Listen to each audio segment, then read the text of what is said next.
I never feared thunderstorms until recently. Now, some people might think, why is that person afraid of a silly thunderstorm? Well, let me just say, that storm was dark, cold, and frightening. And that wasn't the encounter I had with it. It was the late fall in Massachusetts. The sky was cloudy at first, leading me to believe nothing would happen. Now, I lived in one of the more rural, secluded areas, I might add. I was walking home from my job as the inviting sense of fall surrounded me. The crisp air bit at my nose, and little clouds left my mouth. The sharp rumble of thunder hit me, and I stared up at the cloudy, gray sky. I muttered, hoping that it wouldn't rain, and I continued along my way at a brisk pace.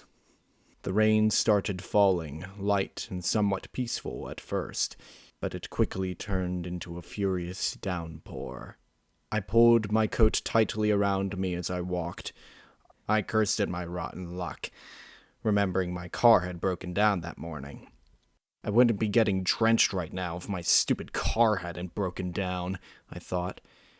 I continued along my path, mumbling, when a sharp crack brought me out of my thoughts.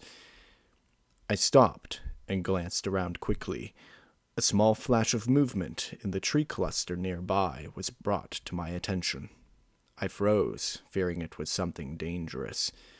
Then I saw the sad yellow eyes of a draft horse. His head was lowered and his ears sagged, as if he carried some kind of burden. It tugged at my heartstrings to see such a sad-looking creature. His dull gray coat was bloodied and matted. His long, raven-black mane was tangled and twisted.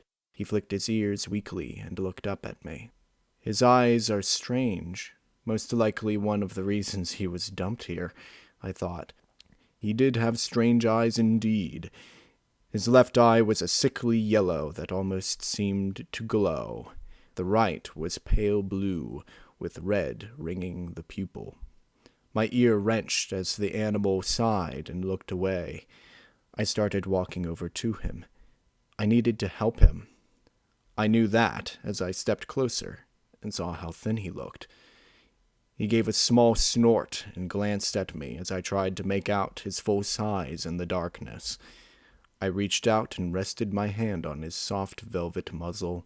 He tensed, and his ears flicked nervously. "Shh, it's okay, boy," I murmured, rubbing his muzzle. He relaxed slowly and half-closed his eyes. I smiled and stood silently as I tried to figure out how to get him home so I could search for his owner. A flash of lightning shot through the sky and lit up his face. If I hadn't been caught up in my thoughts, I might have seen his twisted face and not be where I am now. In that split second after the lightning, I felt a searing pain go through my arm. I looked down and saw teeth. Long, sharp teeth poking through my arm. This horse, this monster, had teeth unlike any other. His eyes glared up at me, and he tightened his grip on my arm. I bit my lip and closed my eyes tightly, hoping he would let go. He didn't. He just increased the pressure. I stood silently, hearing my flesh tear and my bones snap. Warm liquid flowed down my arm, and the beast finally released himself. My arm hung limp at my side, useless from the intense pressure the animal had used. I quickly turned to run away before he attacked again. A sharp, quick pain hit me in the back and made me fall to the ground with a heavy thud. I looked up at the monster, and in a flash of lightning I saw more of its features. He had a set of horns that curved up above his head, and another set that came around to the front and stopped right above his eyes. The tips of the second pair were dripping a bit of crimson.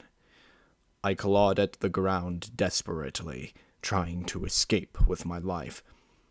The beast snorted and slammed his heavy dinner plate-sized hooves down on my legs. I screamed in pain as he slowly crushed them. The beast, this creature of hell, stepped off my broken legs and walked around to my side before using his horns to push me onto my back. I lay silently with tears forming in my eyes as I looked up at the creature that was going to kill me. He lowered his head towards me, and in a flash of lightning I saw his face in perfect clarity. His mouth, his horrible mouth. It was cut all the way up to his cheeks and formed a morbid smile. Fangs, almost like a boar's, jutted out from his lips and dripped with water and red. He opened his mouth and placed the tips of his fangs on my throat. I shook in fear as I saw the rest of his mouth. Sharp, non-horse-like fangs sat in his maw, and torn flesh formed the edges of the smile. His tongue was long and flexible and twitched as the animal increased the pressure on my throat. He gazed down at me, and his smile seemed to widen. I closed my eyes as tears flowed freely, and in one swift motion, he slit my throat. The monster that did these horrible acts raised his head and looked down at me for a few seconds before glancing away. Bright lights broke through the trees, and he looked back at me and smiled before galloping away. People ran through the trees and over to me, trying to keep me alive. I blacked out at that point. I survived that monster's vicious attack by a small miracle. Due to his sensitive ears, he heard the people coming before I did, and it ruined his concentration. Although he drew blood when he slashed my throat, it wasn't deep enough to kill me. But my legs and arm were too badly damaged to be saved. Listen to me now, and tell any others. If you are alone, at night, in a thunderstorm, do not approach any kind of animal you see. Listen! And do not approach, for he'll be waiting for you to come, to be filled with pity, to be unaware. Now, some might wonder who I am. You shouldn't know, or care. I'm as good as dead. He never leaves a victim alive. He'll come for me soon enough. But listen to these final words. Beware of the Smiling Stallion.